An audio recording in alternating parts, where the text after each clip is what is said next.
Amen. So na nakita-kita sa Dios. So ako ang gitahasan nga magdala sa pulong sa Dios ang mga purasa ng karongtak na but before that mga igsoon atong iduko ang atong mga taghatag sa mga ulo mga atong sentro at salamat Lord hindi naman ang mga fellowship karon din ng Dios I pray din ko nga Lord ang imong balaan is maningkod ka dugapinsad sa matag usa ka namo Dios Lord abrihi ang matag usa ka makasilkasin at Ginoong Dios Lord as your mouthpiece karon nga oras ug kadto gamita kung Ginoong Dios hallelujah sa pag-share Ginoong Dios ang mga pulong Ginoo ani mga katawhan ni God salamat Ginoong Dios na ang mga patagpulong Ginoo nga mabula sa pagbakbak Ginoong Dios dili na mo labay kawang Ginoo sa tanan nga nakadungog sa mga oras sa ugan Lord ang inyo nang pulong ko Dios sa Matthew 18:20 God that 2 or 3 gathered in your name you are in the midst of them Amen. Lord we are more than 2 Lord God daghan mi diri Ginoo Dios and we believe Lord God na imong presence Ginoo na asa mo taniwala karon yung moment Hallelujah. salamat Ginoo Dios bisan sa akong pagsugod ugad hangtod sa paghuman Lord walay laing ngalan Ginoo na akong i-acknowledge o Dios kung dili ang imong ngalan lamang Ginoo Jesus walay laing ngalan Ginoo nga maibayaw Ginoo kung dili ang imong ngalan lamang ugad Lord gamita ko Ginoo Lord walay ako Ginoo bisan isa ugad kundi ikaw ang tanan Ginoo ikaw ang tag-iya sa tanan ugad salamat Lord dalaygon ka sa walay katapusan tanang dungog ko Dios kadungganan ug mga pagpasalamat kanimo lamang sa pangalan ni Ginoo Jesus Amen. Amen. so naniining kauntuhon kahaponon naman siguro so no since ako ang gitahasan no nga magdala sa kanang pulong sa Dios no wala ko'y laing pangayoon sa inyo kami lang nga rin katatag sa mga dalunggan no sa pagpaminaw dayon ang mga kasilkasin no nga walay lain nga atong taga-focus karon kundi ang pagpaminaw ra gyud sa pulong sa Dios so no aning kahaponon mga igsoon ang title nga ang akong topic karon sa ako ning gitaytulan living a life with purpose Amen. living a life with purpose you know importante kayo nga masabtan nato nganong naa ta diri sa kalibutan importante kayo nga masabtan nato kung unsa gid ang purpose nganong naa ta diri sa kalibutan no ato lamang purpose nga naa ta diri sa kalibutan is maglaag-laag ra ba maglingaw-lingaw ra ba well wala may problema ana pero it is very important nga masabtan din ako kung unsa gid ay ang kabubuton sa Dios nganong naa ta diri sa kalibutan karon no nganong isa ta sa mga binuhat sa Dios nga pinaka-importante sa tanan. No mo to ba mo ana nga ang tawo ang pinaka-importante sa tanang butang nga gihimo sa Dios diri sa kalibutan. Amen. No, kita gid ang pinaka-importante unta masabtan nato ngano kung unsa ang hinungdan nga ang atong pagkinabuhi diri sa kalibutan importante ba gyud nga tagaan nato purpose. Tagaan nato tumong, no? So living a life with purpose, no? Life is a journey. Life is a journey. We are all traveling inevitably towards the end of our lives. We will either coast through life with no sense of direction or we will live a purpose and fulfillment. No, sa atong pagkinabuhi diri sa kalibutan mga igsoon is lumalabay lang ta, traveler lang ta, di ba? Atong mga kinabuhi na ay kinutuban. Whether we like it or not, kanang mahanaw ra ta aning kalibutan. Kadyot ra kay atong pagluminar aning kalibutan mo. It is very important nga mintras buhi pa ta, mintras makahimo pa ta sa pagpasalamat ug pagdahig sa pa Dios, makahimo pa ta sa pag-ampo. Why not? Maampo ta para sa atong buhi nga Dios. Lumalabay ra ta diri sa kalibutan. It's either ang atong life diri sa kalibutan mga igsoon is kanang wala lang gikuha ka sa Ginoo nga wala ka nakaila sa iya. No naa naglatagaw ang imo ang sa buhi pa ka imong life is kanang laag lang or it's either gikuha ka sa Dios nga nangalagad ka siya no pero mo nang hindot kayo mga igsoon nga atong masabtan gyud ang atong mga tagsa-tagsa ka mga kinabuhi dali sa kalibutan so no the race is on where are you going and what are you doing about it no dagan sa lumba sa kinabuhi atong pagkinabuhi dili sa kalibutan no daghan dili ta makapanganti kung asa ra tatawan. Kung walay bisan kinsa nga nasayod kung asa ra tatawan atong makinabuhi. Daghan ang kamatayon wala na. Bata ka man, matigulang ka man, sa igura imong edad kung pag-abuot na gid sa Ginoo nga kuhaon ka na wala jud kay mimo. Naman nagingon na when Jesus say yes, nobody can say no. Dili kita makano kung ingon ang Ginoo nga yes adlaw na mo. Pero it is very important ka sa Ginoo karon unya or unyang gabi ugma or sunod na mga adlaw mas nindot nga gikuha ta niya nga naatay relasyon sa iya. Amen. No, it is very important yun. Dili mga igsoon, what's driving you? No, what's driving you? Okay. Everyone's life is driven by some guilt, worry, or fear, insecurity, anger, their past, parents, money, no? Daghan kayo ang nakapakuan sa Panginoon. Kitang tanan mo balik ta og kanang kaduol, normal. Awura ta balik balik ta kaduol, problema sa pamilya tanan. Even atong mga tawo nga nangalagad na ginubuhat niya but God wants us to be purpose-driven people. Gusto sa Ginoo nga kanang wants us to be a purpose-driven people. Dili lang kay magpaulipon ta. No magpaulipon ta sa atong pagkakabuol, buol na lang gid ka permente. Kung gubot ka yung pamilya, gubot na lang gid permente. Kung gusto ka manimalos, manimalos na lang gid ka. No, dili na ang gusto nga pugod sa Dios nga kamahaton diri sa kalibutan. Gusto siya nga naay purpose, no? Naay purpose ang atong pagkinabuhi diri sa kalibutan. That's where the meaning and significance sa atong pagkinabuhi diri sa kalibutan. So no, before God planned the world, He planned you. Before giplano sa Ginoo ang kalibutan, before ka ipakatawo diri sa kalibutan sa imong mga ginikanan or sa imong mga kuan, giplano na kang daan sa tungod ni Dios. Napakasatiyan sa imong mama, giplano na kang daan sa tungod ni Dios. Then when He planned you, He planned your purpose even before you were born. When you fulfill your life purpose, it brings honor to God and it brings satisfaction to yourself. You know, sa dihang wala gipakatanap gi-form pa lang ka sa tiyan sa imong mga ginikanan ang Ginoo nanay maayo nindot nga plano sa imong kinabuhi. Pero ang giingon sa Ginoo, pero kadto nga maayo nga plano gihimo sa Ginoo sa imong sa napaka sa tiyan sa imong ginikanan ug sa pagkatawo nimo gigamit nimo nga purpose nga mga lagad mo paggamit sa mga buluhaton sa Dios kana ikalipay na og pag-ayo sa tubig. Amen. No, dako kay na kalipay dia sa tubig nga Dios. Karon na mga panahon mga igsoon, dili na ta kinahanglan nga kanang atong kaugalingon, atong gamiton sa kanang bitang mga butang dili malipay ang Ginoo. We are not perfect lagi mga sa panahon nga makabuhat tag mga butang nga medyo dili makapahimot to always consider gid nga ang Dios, no? Ang Dios gid siya nga milagroso ug gamhanan, no? Nga atong gialagaran.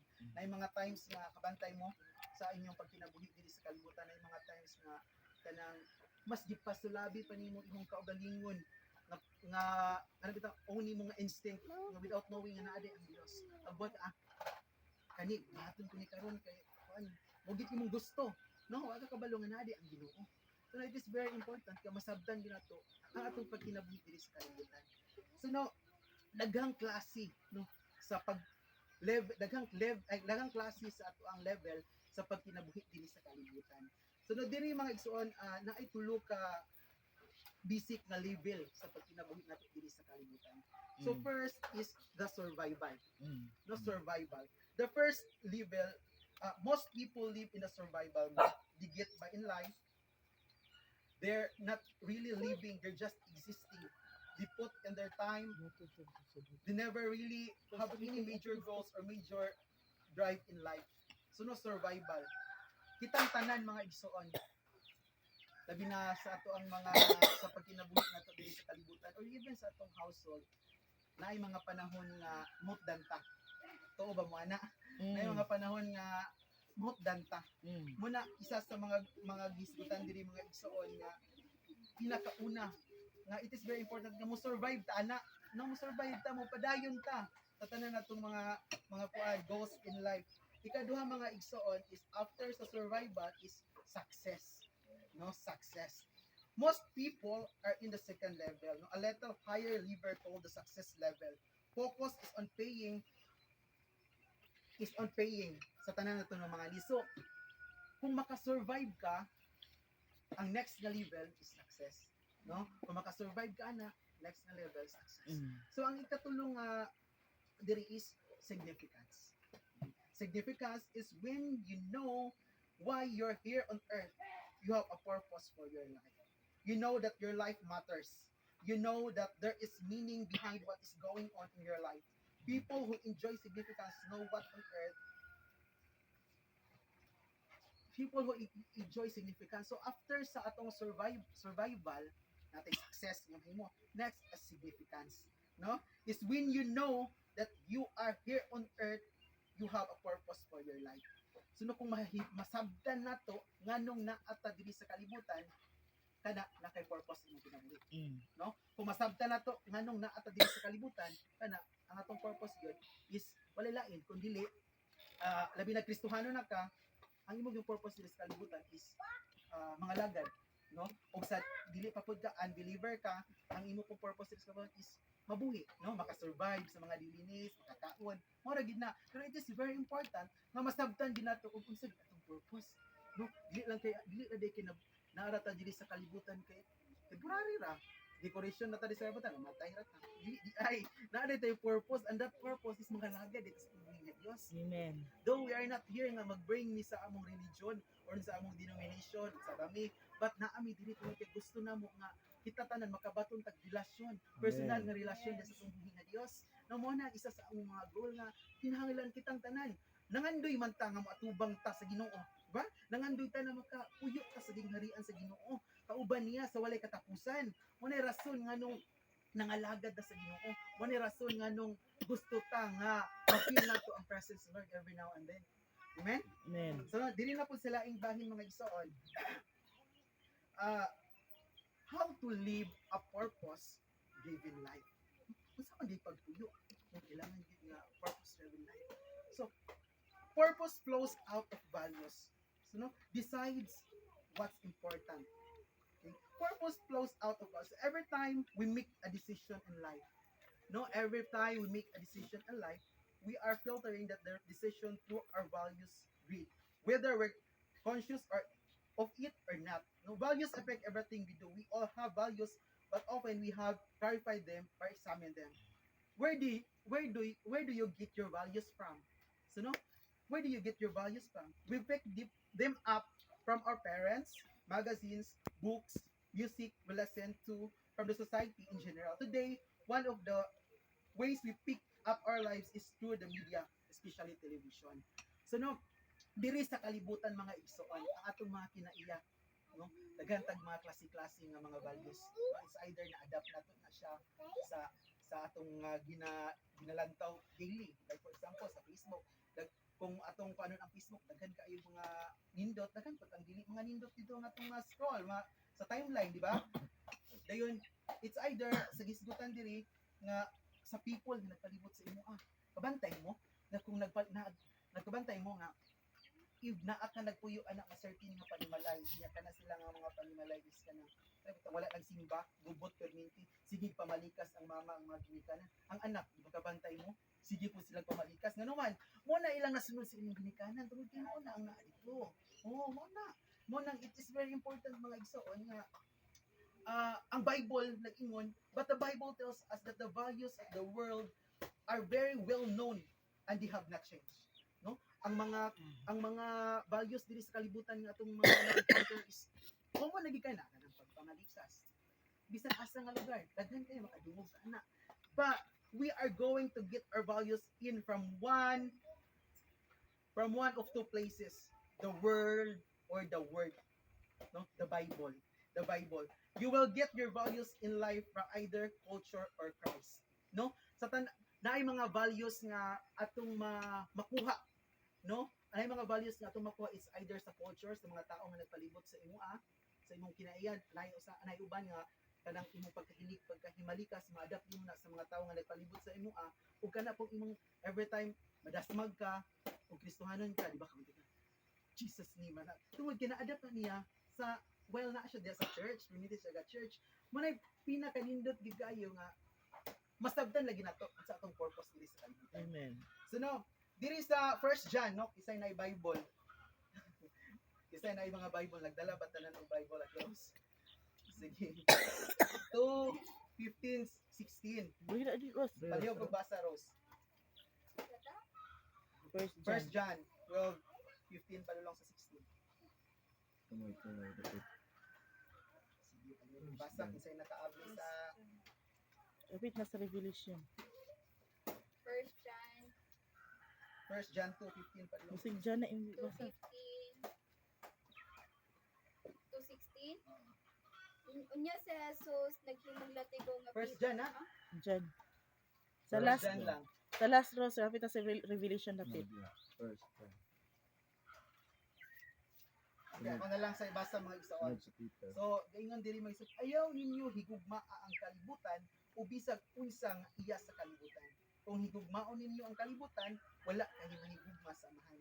Kaya ang tanang butang nga iya sa kalibutan, ang ududnong kahidlaw, ang tanang gikaibgan sa mga mata o mga tanang gipasigarbo sa tao dili kini iya sa amahan kundi iya sa kalibutan.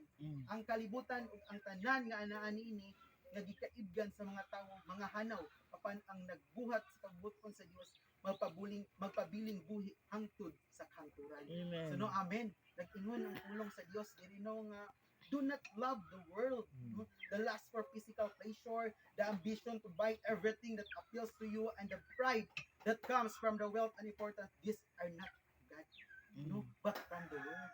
No, kung mahigugma di ka, kung imong mga time dai mga isuon is naara di ka sa kanang puro stra diri sa kalibutan ba nga. Dito sa mall, mag-shopping ko, magkuan ko, wala may problema ana. Pero og perminti na lang kinabuhi na nimo, that is not from the Lord. That is from the world. Kung gusto sa Ginoo nga dapat mo mga desire is panglangit. Panglangit gyud kay gusto ta nga maluwas, gusto ta makauban ang Ginoo sa walay katapusan. Kung dili pwede nga higugmao na to pag-ayo ang diri sa kalibutan. Mga butang nga mahanaw ra pag mga matay ta, walay tay madala. Ato mga posisyon, ako manager man ko sa RD Pawn Shop. Kung magsalig lang ko anang akong posisyon, wala. Kung akong mga nahuman na mga kurso, akong kurso, wala. Mulabay na dili na ko nga madala sa pagwala na ko dili sa kalibutan. Maong nasabtan nako kung sa bit akong purpose. So, nako hinuman manager ko, pero mas importante gud nga magpagamit ko kada sa ng Dios. No masabtan nimo nga mga lagad gid ito kung dili lang dai ko Lord nga magsaliko nga dato ko daghan kong kwarta kanang akong bana nagtrabaho akong kuya nasa abroad dili ay importante di ay nga natay relasyon sa Ginoo.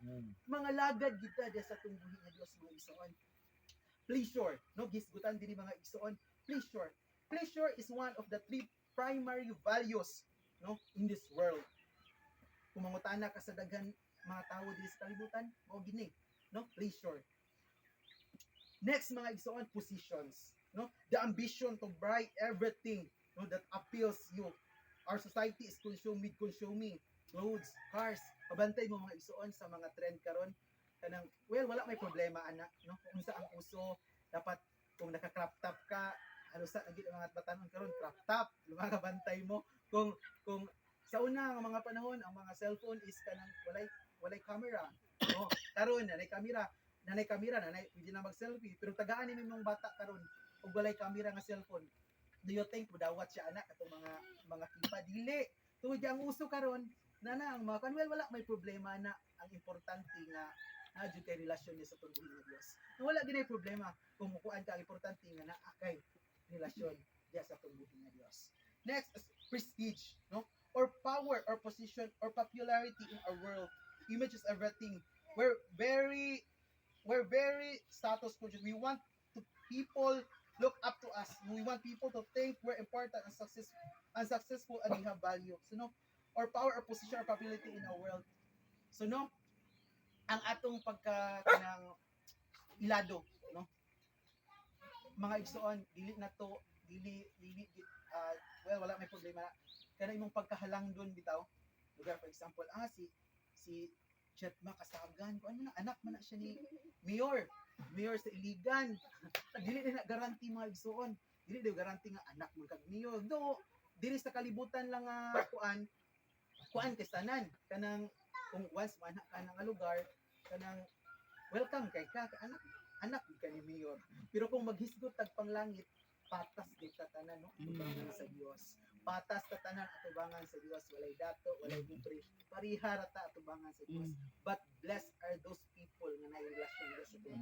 Amen. Blessed are those people nga nangalagad sa buhi na Dios. Mura nay nakanindot na to ni mga Kison. Mahalag ko great sa kalibutan.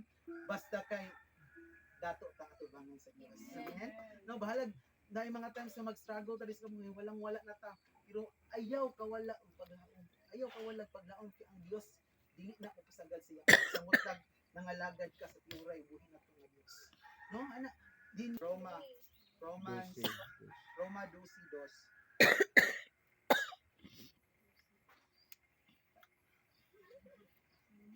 Sa mga Bible scholar nga.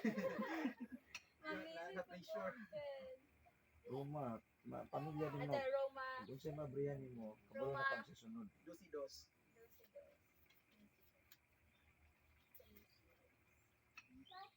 Ayaw ka mo pahiuyon sa pamatasan yung panahona.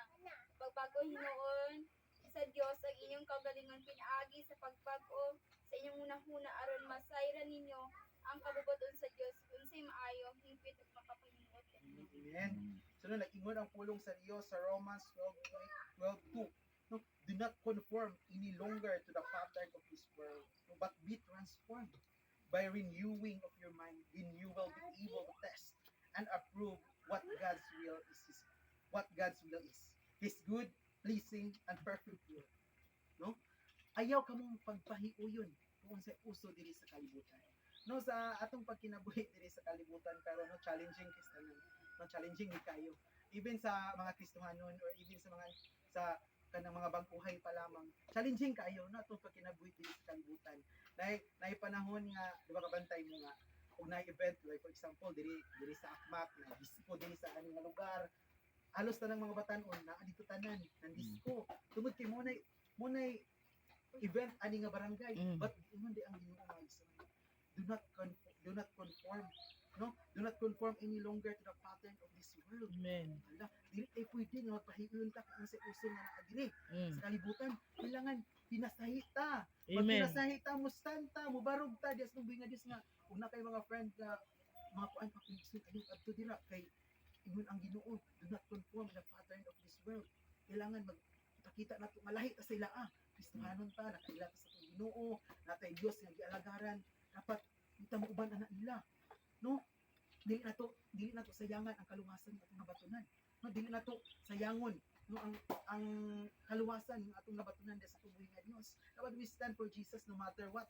No, unsa man dagan sa kalibutan, mubarog ta sa tubuhi nga Dios, dili ta magpaulipon kung sa uso nga naa diri sa kalibutan. Amen. Amen. Hallelujah, no? Diri pod mga isuan gisgutan sa diri. Na define your purpose. No, i-define na to ang atong purpose, no. Na itulo ka primary aspect mga isuan na akong i-share sa inyo karon nga masabtan nato kung unsa diri ang purpose ni Lord sa atong mga kinabuhi. Ang first mga isuan nga akong i-share sa inyo is to be God's friend. Di ba? Nindot kayo nga masabtan nato atong purpose diri sa kalibutan tungod kay gusto sa Ginoo nga mahimutan niya nga friend. Ganahan ba mo ana nga friend ninyo ang Ginoo? Nangandoy ba mo ana nga ma-friend ninyo ang Ginoo? Mo po gusto sa Ginoo nga ma-friend mo niya. Kamo ra gyud ang makig-friend niya. Di ba? Kita ra gyud. Gusto na ni Lord, nagulat na si Lord 24/7 na gusto gid ako ning amigo si Jetma. Hindi siya makikamigo sa kuha. Di ba? Ang Dios nga si Lord nagulat na gusto siya nga nangandoy na siya nga maamigo ka niya. Dapat panganduyin po na nato nga Lord. Gusto ko nga maamigo ka na mo. Gusto ko nga ma-friend ka na mo. No? Dili ta mag-KJ. Dili sa kalibutan, daghan makag-friend, di ba? Ikaw Tiros, daghan kag friends sa imong classmate. No? Diyon, inanap ang Ginoo, gusto sa Ginoo nga. Friend, unda po ni Rose. Do, diri karon mga igsoon, kabalo ko nga friend tang tanan ni Lord. Amen ba? Friend tang tanan ni Lord. No, wala gi pinalabian na sa mata sa Ginoo. Friend ta tungod kay nagka-gather ta ani nga buluhaton karon. So no, to be God's friend. So God says that He made me to know and love Him. The Bible says God is love. So no? Usa kali nga verse ang God is love. 1 John 4:8. Oh, God is love. And He made you simply to love you. God wants to be our friend. No, atong basahon mga igsoon sa Lucas City 34. No, isa may na Bible. Luke 7:30 chapter 7 verse 34.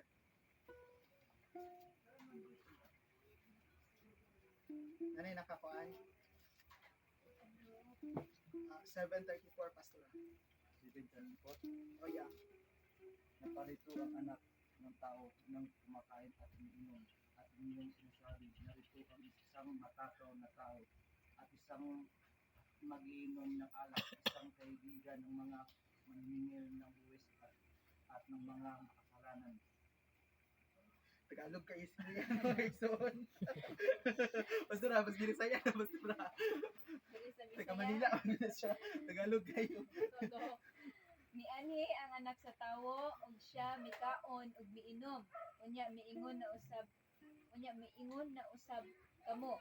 Tan-awa, dako siya kaon ug palahubog.